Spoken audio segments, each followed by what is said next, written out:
Guys, I am here with Marcus Feely. Marcus, man, Marcus Feely is someone who has a very similar path that I have, in that we competed at a very high level to start for ourselves. And then neither one of us, I don't think either one of us was or a world champion, like the very, very best that has ever been.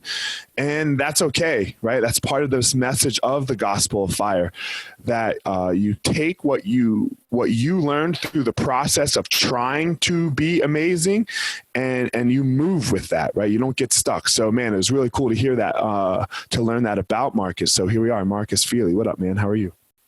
I'm doing well, thank you. And I think that's a great way to start, and definitely feels authentic and resonates with my story. And what was I gonna, I think trying to compete at the highest level or pour yourself and try to be world class, to some degree, there's like a selfishness about that, where it's like, I'm doing it maybe for this reason, but more importantly, I'm doing it for myself, especially in my sport where I wasn't getting paid a lot. I was very much doing it because I wanted to get the most out of myself and learn about myself. So on the back end of it, how could I use that as, and the lessons learned there to impact other people, and then create, a livelihood and a career for myself as a coach. Yeah, it's super interesting because I think, like you said, it's selfish, right? Because for my sport too, it's super selfish. And if you want to be amazing, you have to be selfish. Like there's like when you're saying that amazing athletic endeavor, there's no other way but to be selfish. You got to eat right. You got to work out at these certain times, right? Like it just is what it is. Absolutely. So, and I think I liked what you said there, where you're like, man, you sometimes you'll try to say that it's, oh, I'm doing this for my family or my kids or blah, blah, blah. But when it really comes down to it, it's for yourself. Yeah. I mean, I think that's, there's an argument that could be made when somebody's in a sport and they've achieved a level of success where, it pays the bills and they can create, a future for themselves and the family. But if it's not that, which is, that's a very small percentage of people in the world that have that opportunity. And, people that are doing recreational sports that turn semi-pro, these things are very, they fall more into that category of like, well, it's selfish. You're not really, there's nothing you're really doing it for. And when and I hear people say often like, oh, I'm doing it because of for my family and all these people that love me and they want to see me succeed and I'm doing it for them. And you go and ask them, those family members, if you really put their feet to the fire, it's like, well, what do you really want for this person? You're like, I just want them to be happy. Like, they're not going to say like, I need them to win the CrossFit Games, for me to feel good about them. It's like, no, they don't care. Like they care because you care. Yes, because they love you. My wife hated fighting, bro. Like fucking hated it because it was brutal. I had to lose all this weight. I was grumpy, sitting on a couch with a hood over my face, most of the time. So she fucking hated fighting. And still does to this day. But I loved it. I wanted to do it. So it's exactly what you said. She just wanted me to be happy. Yeah, that's right. Right. And you see somebody who's just not going to be happy unless they're really giving everything they've got to this endeavor, then you're going to, that's where people start supporting you. Your loved ones start supporting you. For sure. 100%. And then, for some people like LeBron James, it works out, right? Yeah.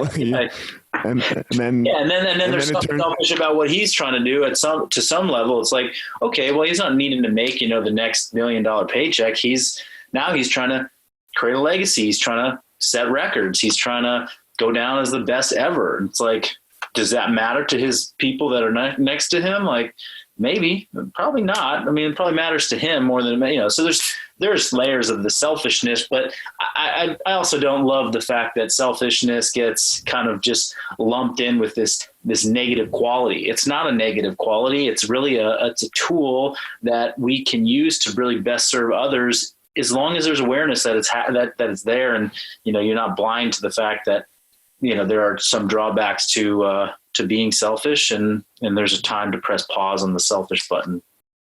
Man, that's so what you just touched on there. I think is one of the biggest problems, and I talk about it on the podcast all the time, is like we have this one idea and we only go one way with it. And there's another side to it as well. Just like a person, like it's not, you don't have to be all in on this person or said person to agree with them and like them. Like they can have some negative qualities. Like I'm sure you have some. I know I have some. And people still like me, and that's okay. And people still love me. But the idea of selfishness, yeah, I'm sure your selfishness has driven you to where you are today a little bit, right? Like being successful, and you just have to have a handle on it now. Yeah, and I think, I mean, the way that I look at it too, and this is how one of the lessons learned from being a semi-professional or competitive athlete that I then translate into helping others is, okay, when I made room for myself, when I protected my time, that's what, being selfish was. I needed to protect my time. I needed to protect my resources. Which was just energy. It was maybe money. It was time, whatever.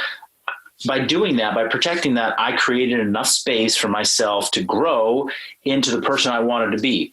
If I wasn't the person I wanted to be, then I wasn't going to be as present, as giving, as caring, as loving to the people around me, because I was going to be dealing with like self-hatred, right? Or like self-disappointment.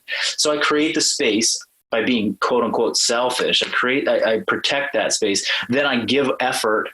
I achieve a feeling of what I was chasing. And then now when I go back to my other relationships, or I step into the other boxes of my life, I'm like, hey, I'm here. I'm ready to go. And that's what I teach my clients. That's what I teach people that, I work with, whether I'm mentoring a coach that's on my staff, or I'm working with a client, who's saying like, I got to give all my energy to these other people. Like I got to be selfless, and I got to work with all these people. I got to spend more time on them. I got to put more energy into my kids and my wife and my relationships. And they're kind of just struggling at the end of the day. They haven't taken enough time to care for themselves. So in the act of being so selfless, they're not living their best life. They're not feeling their most optimal.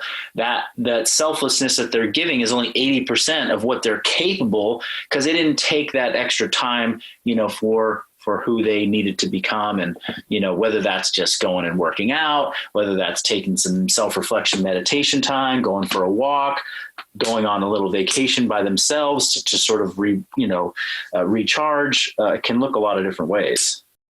No, for sure. 100%. I really like that there's somewhere in the middle, right? It's a slippery slope. You don't want to go off one end and you don't want to go off the other. Mm-hmm. You got to play that balance. You got to play that balance. What do you do? Because obviously, like, man, I look at you on Instagram. You're fit as could be. You're always charging. Like, so that's work, right? Like, that's a lot of work. What do you do for yourself? Like, because I know for me, sometimes jujitsu, like, but I teach jujitsu now, right? That's when I go into my school, one of my schools, like it's on, right? Like I love it. And I don't want anyone to ever think that I don't love it, but it's not like me time. It's definitely not me time. Right. So what do you do for me time? What's your thing? It's kind of interesting. I mean, physical outlets have always been my me time. And like you said, when I go into my gym with lots of people around, and maybe I'm taking videos or photos of the actual training, because that's a marketing tool that we use for our business. And so there's a camera, in the gym, and there's people that want to chat with me, and, a client has a question. I mean, it becomes less about me time. Like I'm not, I don't get that full sense of like recharge when I go and hit the gym hard. A great me time would be like, I go to a gym that nobody knows me and I put my headphones in. That'd be great. But since that's not part of my day to day, then I've tried to find other physical outlets that I can really, create some space for me. And my wife and I we moved into this house 3 years ago, about a week ago to the day almost, because our daughter's birthday is today. And we moved in like a week before she was. What's her name? Her name is Noah. Happy birthday, Noah. Happy birthday, Noah. So anyhow, but we moved in this house 3 years ago. We are, a mile from this trailhead that has some of the best mountain biking in the area. I'm not a mountain biker, but come like 2.5 years later, I'm like, I need an outlet. I need a place I can go be physical.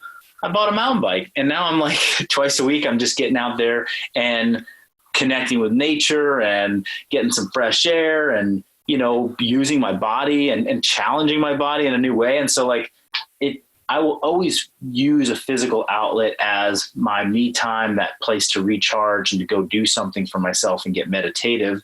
And then on top of that, the other thing that I'm starting to feel now 3 years into parenting is like the first couple of years were just a whirlwind, because then we had a second one and it was just nuts. Oh, it's chaos. But it's chaos. But like I actually am like, oh, you know what? I really like look forward to these like weekends where like weekends, waking up, we don't have to get to school, we don't have to get to anywhere, and we can just hang around the house all in our PJs, and just play with kids. Like that feels really recharging. Whereas for the last 2.5 years, it didn't. It felt kind of like work and just chaos. So I'm kind of moving into that. So I got these, couple little outlets, which are certainly, my saving, moments throughout the week, because the rest is very chaotic still. All right. I need you to take a deep breath for a second, because I got to get you to try not to hate me. Okay. Got it. When you talked about mountain biking there, I bought a Peloton, bro. I fucking love that shit. Oh yeah. Nice. I fucking love it, bro. Just for that outlet. It's a different thing that I've ever done. Like I've never been a biker. I'm 250 pounds, right? Like I'm not the bike type. Yeah. And like I look at the leaderboard and there's some like 40-year-old female that's crushing me, and it makes me so fucking mad, because I'm like, this is not even, I've never been beaten by a 40-year-old female in my life at anything, like as far as like physical activity, Yep. So I'm just like, God damn it, I'm going to catch this girl, so it's motivating. Yeah. Right. And it just, man, I get off that bike, bro, and it's so hard, and I feel you, bro. I am in a good place. Yeah. Well, I think with fighting and me predominantly doing CrossFit, like these are complex, like sophisticated sports that require a lot of skill, a lot of knowledge, a lot of finesse, as well as physical output. And when you can get on a bike and just simplify it to like push the pedal harder, like there's just one thing to think about. It's like, it's actually quite freeing. It's like, right? Just go faster and pedal harder and endure more pain, not whatever you want to do. Dude, I can't figure out why Lance Armstrong was so much better than everybody, because everyone was taking steroids, right? It's not like he was the only one cheating. Right. So like that's out the window. It's only pedaling a motherfucking bike. How can one person be that much better than everybody else? It's such a simple motion. I know. I mean, I see it, in the sport I was really into, CrossFit, there was always, and there's been like this kind of perennial champion, like back to back, two different people that have kind of been crowned multiple years after and they're such a far margin ahead of everyone else. And you're like, what? I mean, we're all just doing the same stuff. We're all training the same way. It's like, what makes them better?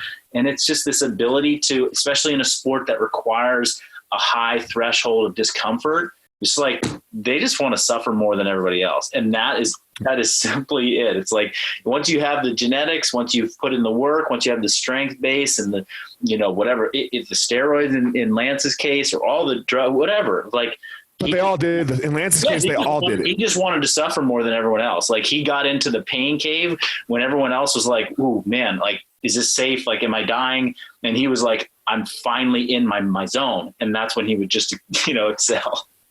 I have to say, not like this is awful what I'm about to say, is I think the cancer helped that, because he knew what death was like.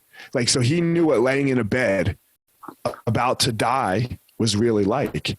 And so when everyone else is going, I'm about to die, he's like, yeah, this is really hard, but this ain't death. And I know we're going down like kind of some tangents here on that. Yeah.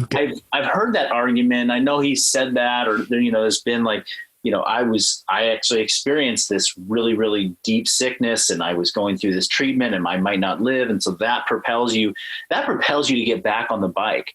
But being, the pain, the memory of that pain is so short-lived. Like we are evolved to forget that stuff. Like, women go through childbirth, like it is excruciating, but like, and then they want to do it again. Right. Yeah. Like 20 years later, they're kind of like, I don't quite remember, it that well. And so in order to really stay on the top of your game, you have to just put yourself in the pain all the time. Right. I mean, and that was an aspect of the sport of CrossFit. I came up in the era where the way that the sport was kind of constructed, like the season of the sport, it had kind of like, two main qualifications that were separated by many, many months. So you competed in the CrossFit Games, and then you had 5 months before you competed in the next year's qualifier. Those 5 months were important to kind of let the body heal. And so it was important not to go and do a bunch of pain training.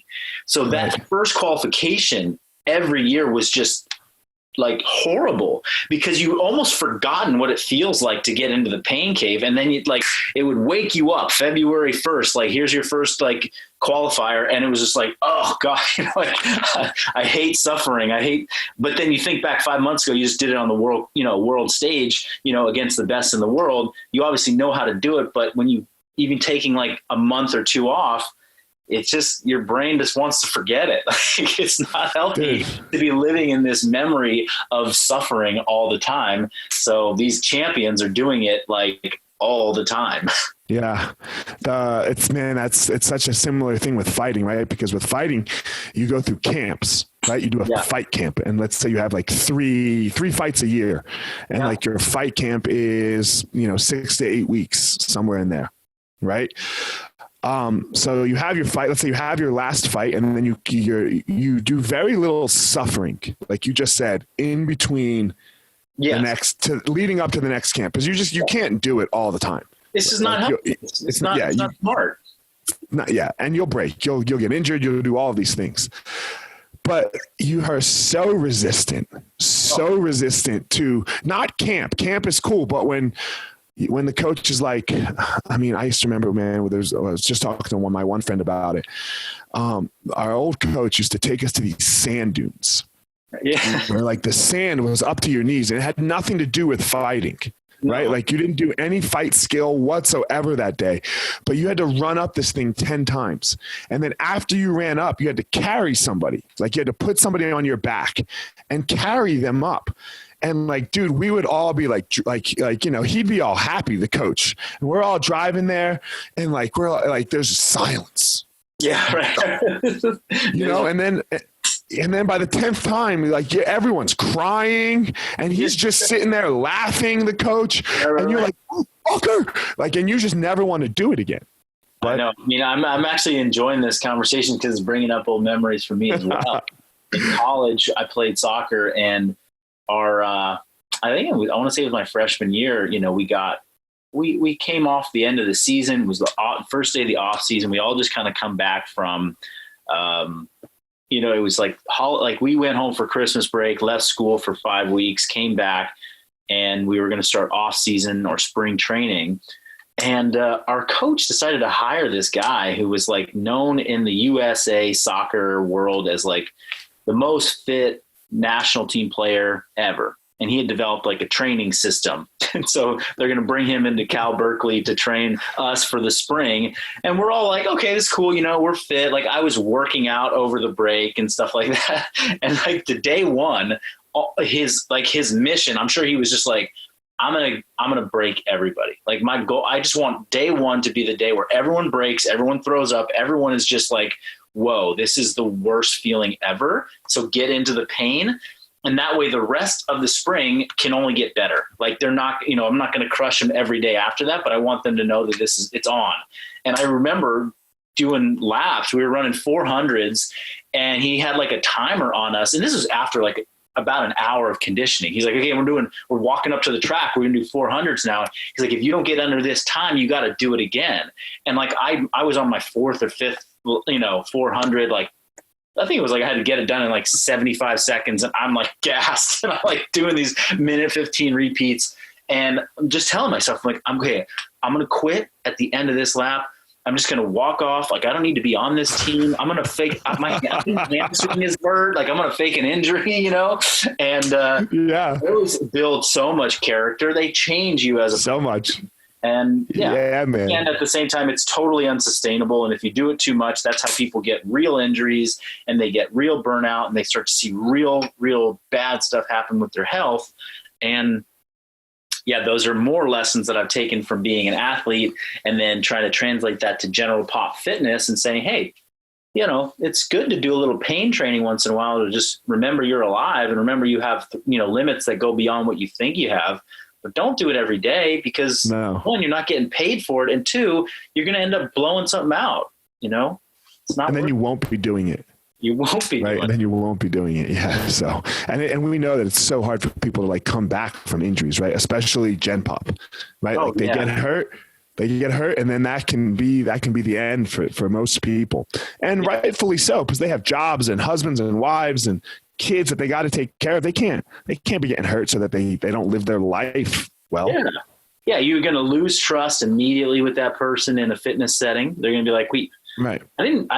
I don't remember during my intake me saying that one of my goals was to get injured. I remember saying I wanted to feel better and, you know, lose some weight and get a little stronger, right? It's like, and you tried to take me to 100 miles per hour overnight. Like that was a mistake. I don't trust you anymore. Do you do CrossFit at your, do you have a CrossFit gym? Is that what you do? Or do you do something like modified different? I came up as a CrossFit coach and a CrossFit gym owner. I did that for about 7 years. But back in 2016, I sold my gym and I started a new coaching company called Revival Strength. And our mission was, I mean, you come to our gym now, you'll see elements and you'll see things that look like more of a traditional CrossFit box. But what we've done is instead of kind of providing like a one group workout to everybody, we're offering coaching programs and plans for individuals to sort of customize, like, hey, what do you really want? You know, ask the question, what are your goals? How do you really want to approach fitness? And then let's design something that's suitable to what you've told me your actual goals are. So in some cases that might look a little like CrossFit for somebody who's got a good movement background. They've got good body mechanics. They understand, you know, fitness. They've done some resistance training, but somebody who's coming in off the couch, so to speak, they don't have a great training background, then I'm not going to give you CrossFit because that's just way too advanced and way too intense. I'm going to give you, you know, some more standard strength training and conditioning principles that are going to allow you to see, you know, progress from week to week and feel good and not injure yourself or put yourself at risk. No, it makes sense. I have martial arts schools and in two of them, two of them are 10,000 square foot facilities and we had CrossFit in them, you know, and we got rid of our CrossFit part, just, it wasn't for us. And we sold one of them to the coach that was running the CrossFit section. And he's done the same thing, right? He's like moved away a little bit. Like, look, there's some great aspects to it. Sure. Without a doubt. And for some people, it's the way to go, but it's not like a one size fits all kind of thing. No. And I mean, anybody that's trying to sell you a one size fits all, there's probably, I mean, they're full of something, right? Like it's not. You can curse, bro. This ain't live. Okay, unless you don't like to. I'm good. I'm actually trying to limit my cursing. I realize like as soon as I step out of the house when my kids aren't around, I'm at the gym. Like suddenly the F-bombs start flying. I'm like, wait, why am I two different? I don't want to be that guy. So I'm trying to tone it down. So just curse in front of your kids is the answer. Problem solved. Yeah, but the one size fits all is just it's just not appropriate. But to say, hey, this has validity and there's aspects of this that we can apply to different people at different times, you know, that would be a mistake for someone to say, hey, CrossFit's just bad, it's injuring people. It's like, no, it's got some really good stuff. And that's kind of where I have within the audience that, you know, follows me on social media and through newsletters and things like that, our clients, our worldwide clients, I think that's what they see in my coaching style is that I'm actually pulling from a lot of different influences over the years. You know, I've got this style of training that I call functional bodybuilding, and it really kind of got its origins in this, I had 10 years of bodybuilding or kind of traditional gym training in my background, plus an athletic background doing sports performance stuff for soccer. And then I did CrossFit for 7 or 8 years at a high level. And I'm like, okay, well, all of these things have value, but to say I'm all in one camp is not really, it doesn't really resonate with who I am and what I think people need. So how do we pull the right bits and pieces of each and apply them to the right person? Right? Because someone comes in like, hey, I want to lose some weight and I want to feel better. And I've got 3 days a week to train. I'm like, great, we're going to do resistance training 3 days a week. And you're going to do it in like a full body kind of format. And we're going to use, tempos and rest periods to help you lose body fat the right way. And then on the other days, you're going to just walk and you're going to do some conditioning that way. So that's person number one. Person number two is like, hey, I've been, resistance training or weight training for 10 years. I'm like kind of getting stale on my old program, like the whole, buys and tries and back and buy, that's just not my thing anymore. I want to get something more functional. Okay, cool. We're going to pull some CrossFit stuff in there and we're going to do it in the right way. So there's just different ways of combining all of the tools that are out there, and CrossFit is a great tool. It's a tool that's out there. It's just, we can't plug everybody into that one system and expect them to all succeed.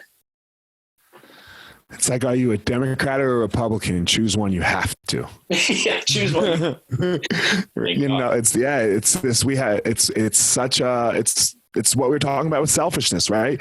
Like, look, there's some good parts to selfishness. They got you here a little bit, There's some bad parts to selfishness. So you got to pick and choose and find, and there's minutiae in there, and you have to figure that out. You have to slow down. You have to have some stillness in your life so that you can look at the positives of all of the things that are, all of the tools, like you said, I'm gonna use your word, tools that are available to us.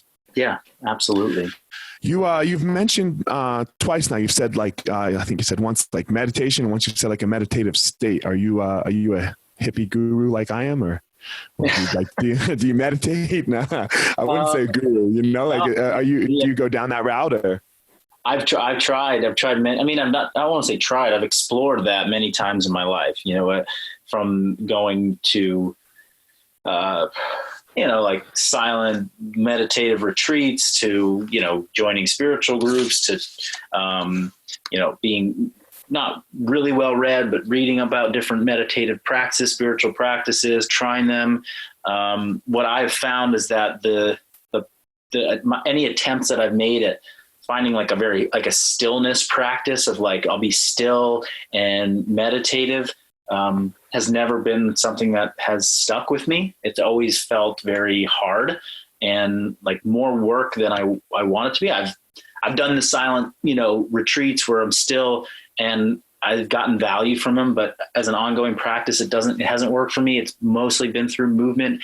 And in the past 5 to 7 years, it's been through steady state aerobic conditioning, which I did a lot of as an athlete in CrossFit. But then when I quit CrossFit as a sport, it's like I kind of lost connection to that. That's where the mountain bike sort of has come back in and as like sort of a meditation for me. But yeah, I wouldn't say I'm like I'm not the spiritual coach by any means, but I see that as a piece of how I look at coaching individuals. It's like we got physical, mental, emotional, relationships, environment, and then sort of like we'll call it the spiritual or purpose, piece of the pie.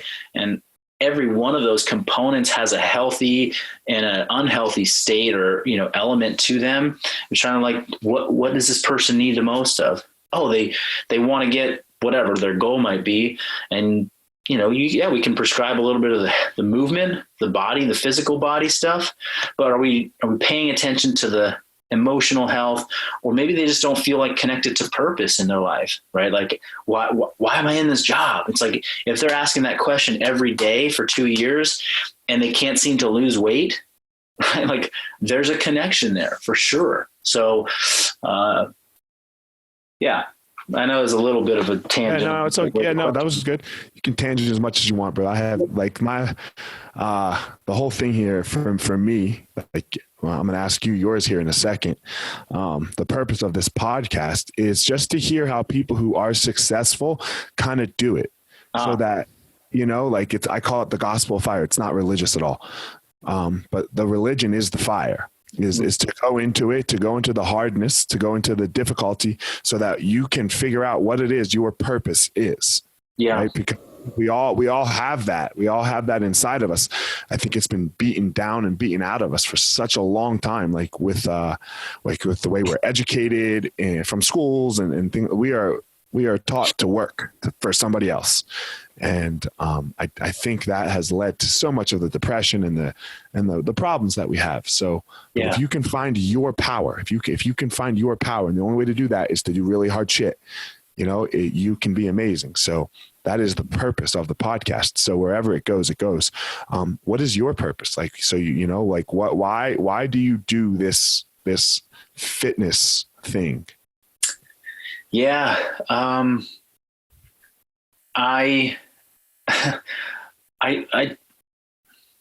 feel, I think anybody that gets really driven by what they do, they see within their practice that within this practice lies the key to happiness, fulfillment, whatever, like for a lot of people. And I believe that so deeply about moving our physical body. So I'm a physical person. I've been that way for many, many years. I've kind of oriented my whole life around movement and the physical practice.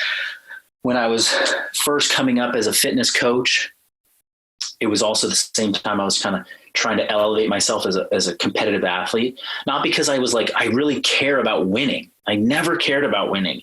I cared about how do I create the space in my life to actually pursue my limits of physical potential, because I can learn so much about myself. So talking about the reason I bring up that was my career was kind of coming up at the same time as my professional coaching career, my athletic career were coming up at the same time. I always thought about how do I make myself a career as a professional where I leave enough room for this to happen. I was like, I'm only going to take on this many clients. I'm only going to do this amount of work as long as because I need to carve out this time.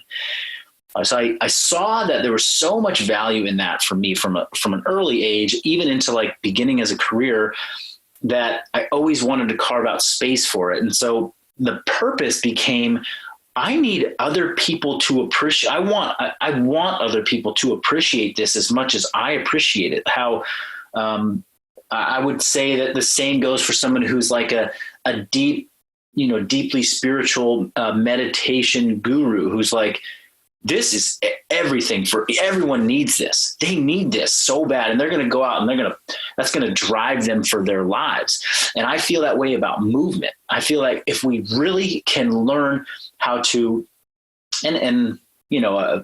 I'll throw in like aspects of, proper nutrition and sleep and lifestyle. So basically, like, how do we care for the physical body? If we can teach people how to care for their physical body and really know all the tools necessary to get their physical body to feel the way they want it to be, to feel, that no matter what obstacle they run into, now they're like, okay, I know how to tackle that. I know how to adapt to having a new baby. Oh, I'm not getting enough sleep. How do I adapt to that situation? If I can teach people that, then they have tools to access like a whole part of themselves, a very positive, fulfilling, aspect and part of them for life.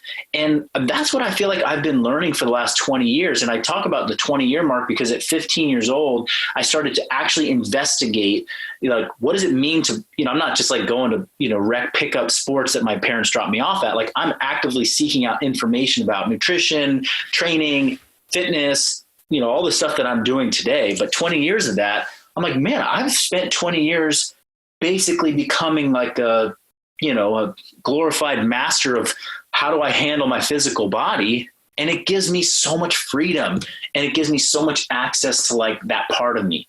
Now, I'm not a master of my mental well-being and my emotional well-being and my spiritual well-being. Like I have coaches for that. I go to people, I need help.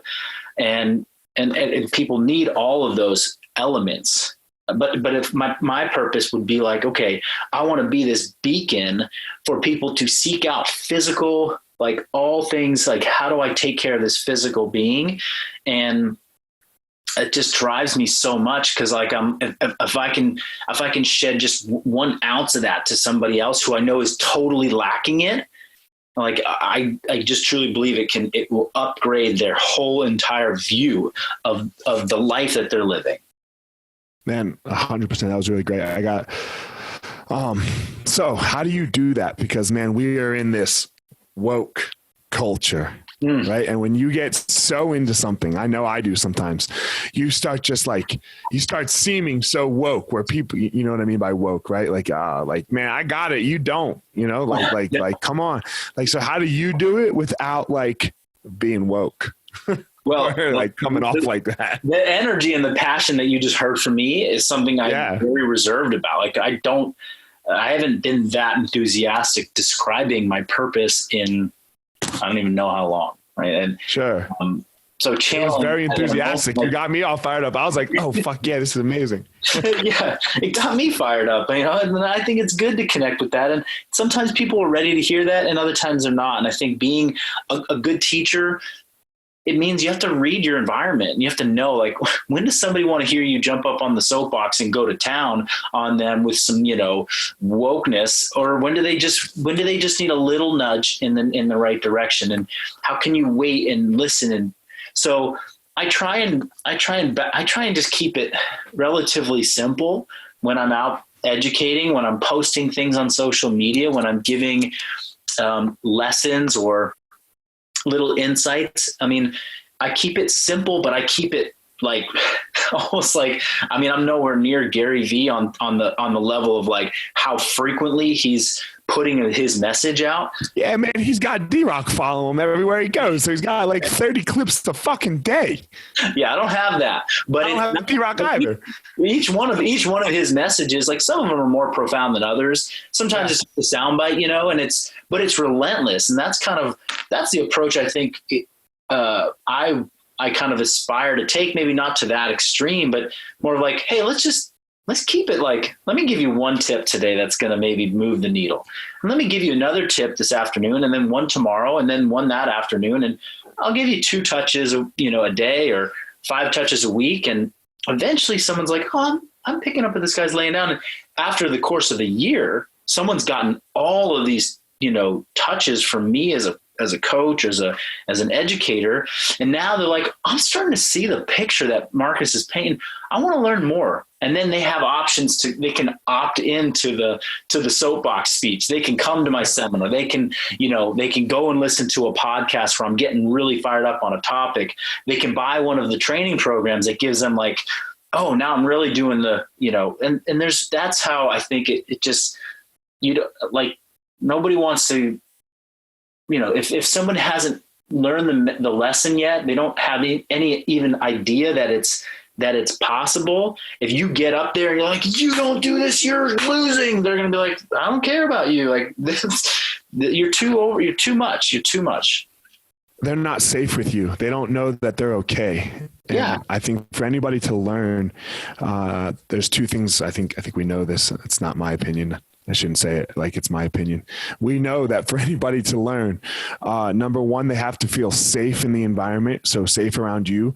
And 2, they have to know that you love and care about them. And you can't build that off of like the first 2-minute fucking Instagram clip that you put out.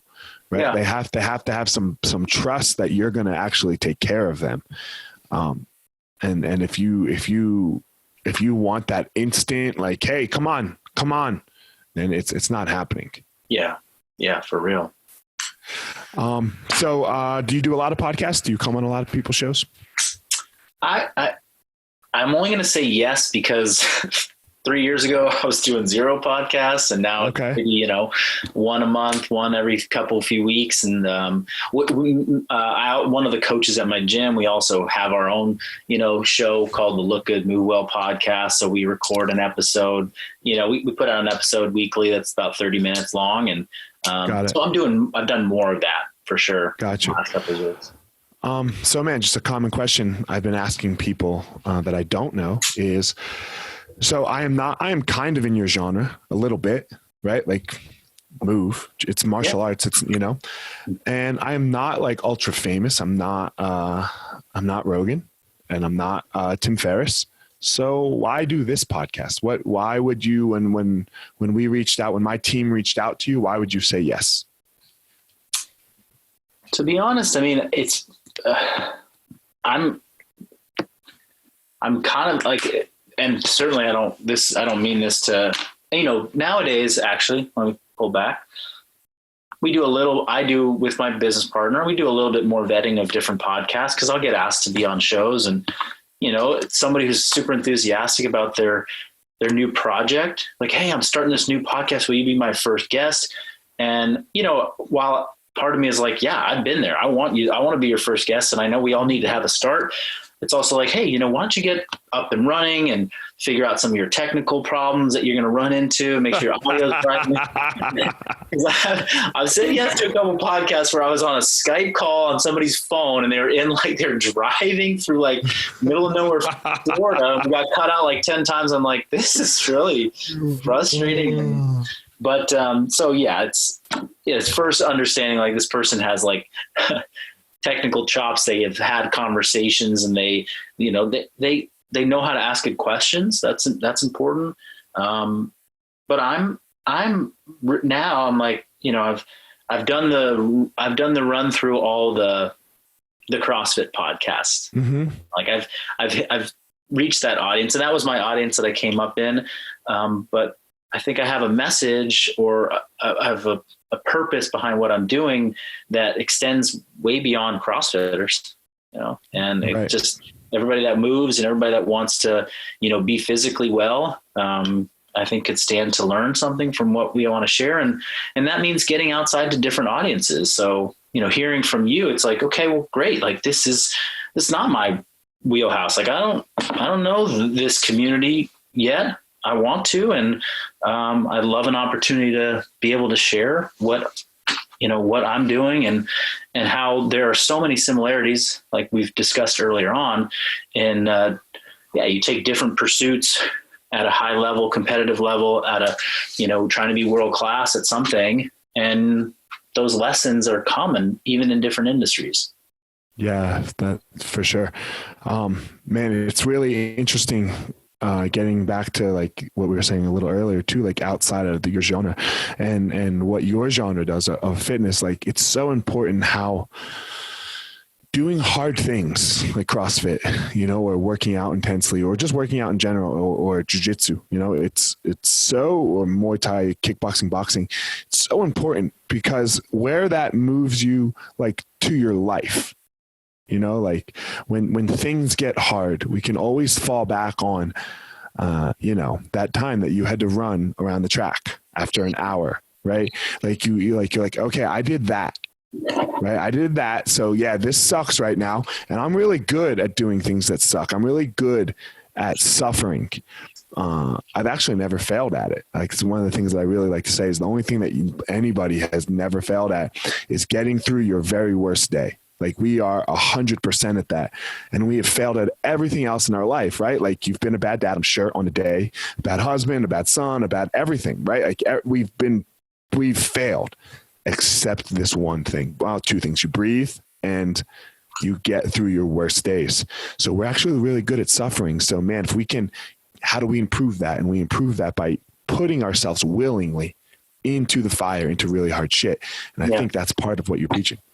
Yeah, totally. And I'm, and on the topic of physical suffering, and as it, as we have the ability to, I think one of the big takeaways I got from CrossFit, to bring it back to that, was, this was a fitness method and training philosophy that I think for the first time for a lot, like thousands, millions of people, showed them, whoa, I can, in a very short amount of time, in a physical environment, I can get into the suffer really fast. And that was profound for coaches, profound for the clients. And a lot of the people that were resilient enough to get through it without, hurting themselves, they were able to last. They got some of that value. Hey, on my worst day, not going to be worse than that 5-minute workout I did where I was throwing up. Right. And they kind of had that. Now, in hindsight, I'm like, there's a way to do that for everybody where we don't leave carnage in the, in the wake of trying to do hard stuff. Right. It's like, I don't want to throw 20 people into a pool and be like, hey, sink or swim. And then the 3 people that get out, they learn something about suffering. The other 17, they drown. Right. And that's kind of what CrossFit was like for 6 years as a coach, as a gym owner. It was like at the end, we still had a great group of people, but there was this huge, huge weight that was left of like, these people just got crushed and they're not even there and they're not learning the lesson anymore. So we didn't appropriately scale or ratchet that, hard stuff down for them, because hard stuff for one person just looks like walking on the treadmill at an incline for 5 minutes. Whereas for me, it looks like, swinging a heavy kettlebell and doing burpees and, running around the building. So that's where I'm totally with you. And we need to have, like, that's a tool we can use to harden people, to give them resilience, to teach them that, they can survive and they're going to be okay. And if we're going to use it in the physical sense, we need to be expert practitioners. We need to pull from different influences and from different disciplines to make sure that we're doing right by people. Because if you're a coach, it's just like, I'm helping people by making them suffer, then that's like first order thinking. It's like, okay, yeah, but how do you level up? How do you become a more skilled practitioner when it comes to that concept of, I want to make someone suffer, but I want to do it intelligently so they come back the next day and the next week and the next month. Man, that's so similar to jiu-jitsu, because when jiu-jitsu first came on the scene, especially, I can't say in Brazil because it's from Brazil, but in America, like it was this constant proving ground. Like, so I started in the 90s and in the late 90s, and that's when jiu-jitsu started to really pop up in America. And man, when people came into school, we made them fight us. Like, that was your intro class. We'd show you a little bit and then be like, all right, we're going to fight so you can see that this works. And we left fucking bodies on, like, literally on the fucking floor, and then the people that bought in, okay, great, amazing. But then you had this whole herd, and that at the time you were just like, you fucking pussy, right? Like, you can't fucking hang. Yeah. But that is like, man, one of the things that our school does is we've had to really change that. Like, because I believe, and I'm sure you believe this for moving, is that it's for everyone. It's 100% for everyone. And if I'm not relaying that message in some way, if I'm not presenting it in a way, now look, we're going to get really hard. Don't worry. Like, we're not going to water this shit down. You're not going to get a black belt from me, because you came 10 times, right? Like, you're gonna have to earn that, really, and I'm gonna make you suffer so bad. But I might not be able to do it in the first day, maybe not even in the first month, and maybe not even in the first 6 months, because where you're starting, it's everyone's at a different point. Yeah, the similarity is there, and it's when you said that, like, I used to say that to clients, and they're like, oh, CrossFit's not for everyone. I'm like, no, CrossFit's for everyone. And what I really was meaning to say was like, no, movement with some intent and some intensity and some purpose is for everybody. I was under the brand and the label of CrossFit, which at some point I realized, like, man, that limits me, because now this brand and this name is attached to it's attached to this identity that involves people getting hurt, people suffering, people throwing up, people, doing world-class fitness on ESPN, and like you said, like, if jiu-jitsu gets tied up with this culture of like, we just leave bodies on the floor, then you can't really say like, oh yeah, we're for everybody. Like, no, it's not for me. I don't want to be a body on the floor. But then you're like, oh man, we either painted we painted it in the wrong light. We have to change that, or, or in my case, like I just have to call it something different so that people are open to the possibility that it is for them. And I mean, I can remember I'm going to take it to CrossFit, because when I first started doing CrossFit, it was after my professional fighting career, and man, professional fighting fucks you up, right? Like you do not work the same that you used to. And like, for example, I cannot front rack just from my elbows being hyperextended and popped. And like, it's not fucking happening. Right. So for me to clean and like actually like try to get into that catch position. Oh my God, bro. I've never achieved it. Like I always catch it. Like if you look, I always catch it here. And that's worse. I'm sure you got coaches just being like, hey man, just lift your elbows up. Just lift your elbows up. Yeah. And I'm like, no, motherfucker. Like this is lifting my elbows up. My elbows, I mean, so even for somebody like me, who was an athlete, who was at a high level, like I can't front rack. So if you're going to yell at me that I have to front rack because that's what CrossFit or whatever you're saying says, well then, man, I'm not doing this shit, because look, I did it because I'm an idiot, and it made everything worse, rather than just like end maybe in the high pull position. Right. Let's just do some clean pulls. Okay. And then you can do kettlebell cleans. Like that's doable, Right. Yeah. So it's such an interesting thing, man, how we like, and I think it just comes through time and age, right? Mm-hmm.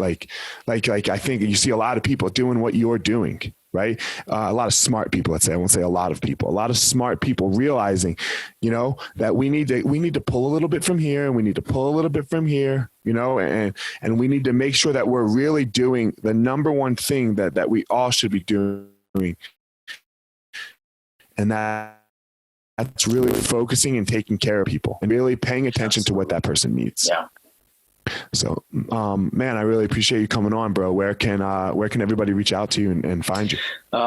Certainly go to, at Marcus Philly on Instagram, social media. That's a place where I'm putting out content on a regular basis. And then, my company is Revival Strength. So the website is revival-strength.com. And I've got, a newsletter that I send out. And if you opt into it, there's some free training advice and nutrition advice that we're giving out to clients. So if they want to go to our website and just pop their email into the first page, you'll get some great content. And I send out weekly newsletters on different physical health concepts and training, methods that we use, and lots of great like free exercise concepts for people to try out. Cool, man. That's amazing. Keep doing what you're doing, man. We're making it, make a difference in the world. It's really cool, man. I appreciate it. And thanks for giving me the platform to talk today. Yeah, for sure. So I'm going to cut it here in a second. Do you mind if I like to stay in contact with people that, if you don't mind, that I have on the podcast. I don't believe in a one-off, like, hey, and then like, we use each other like a prostitute. So do you mind, like when I'm going to stop recording here in a sec, do you mind if we exchange phone numbers and we can stay in contact? Just like, I'm not going to bother you. I'll just send you a, hey man, what's up? Hope you're doing well kind of stuff. And definitely. So, cool. Absolutely. I won't spam you is what I'm saying. All right. So hold on. Get your phone number. Let me get your digits. I'm like, yeah. Oh shit. You're on my email list, son. Watch this. All right. Yes.